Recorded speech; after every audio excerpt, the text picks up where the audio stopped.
हमें गर्व है इस बात का कि माननीय प्रधानमंत्री ने तय किया और माननीय गृह मंत्री जी ने लगातार ध्यान दे करके, जो 35-37 साल पुरानी एक चुनौती थी 2-4 साल के समय में, और अब तो डेडलाइन डिसाइड की। सच में जब उनने डेडलाइन डिसाइड की कि मार्च 2026 तक नक्सल वाली मूवमेंट समाप्त कर देंगे, तो मैं भी थोड़ा चौंक गया था कि कहीं ऐसा तो नहीं। मैंने गृह मंत्री जी से निवेदन भी किया, हमने कहा नहीं बिल्कुल चिंता मत करो, ये समय सीमा में हो जाएगा। बड़ा सुन के अच्छा भी लगा। लेकिन बीते साल जब बात की, क्योंकि मैं अपने राज्य की दृष्टि से अगर देख के बताऊंगा तो आप सब जानते हैं हमारा भौगोलिक रूप से इतना बड़ा मंडला बालाघाट डिंडोरी का क्षेत्र, जिसमें रिजर्व फॉरेस्ट इतना बड़ा, ऐसे में 25-30-40 लोगों को खोज के निकालना यही चुनौती रहती।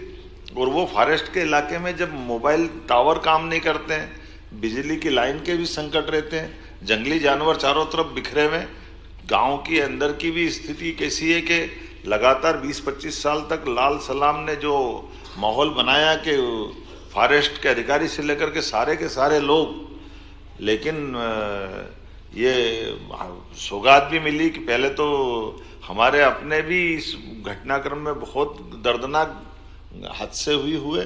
बीते साल जिस आशीष शर्मा को हमने प्रमोट करके टीआई बनाया, कुछ समय पहले उनकी बलिदान भी हुआ, ये दर्दनाक भी था। लेकिन मुझे इस बात की प्रसन्नता के कुछ अच्छे पुलिस अफसर जिनने खुद ने मांग कर बालाघाट की ड्यूटी ली, मैं अपने आईपीएस अधिकारियों को बधाई देना चाहूँगा।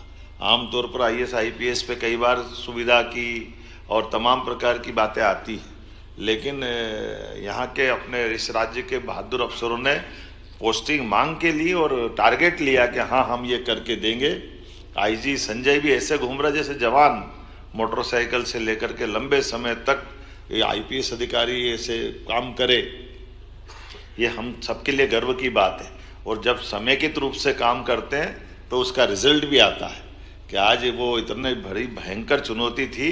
मैं मान के चलता हूँ विकास के काम तो सब है ही, लेकिन एकदम सबसे बड़ा अगर कोई काम है तो ये हमारा मंडला बालाघाट डिंडोरी, पहले तो क्रमबद्ध रूप से हमारे सारे जिले एक के बाद एक उस लाल आतंक से मुक्त होते गए, और अब जाकर कल जब जीरो की स्थिति बनी तो ये बड़े सौभाग्य की बात भी है। और ये उन सबको सलाम भी है जिनने अपना बलिदान दिया।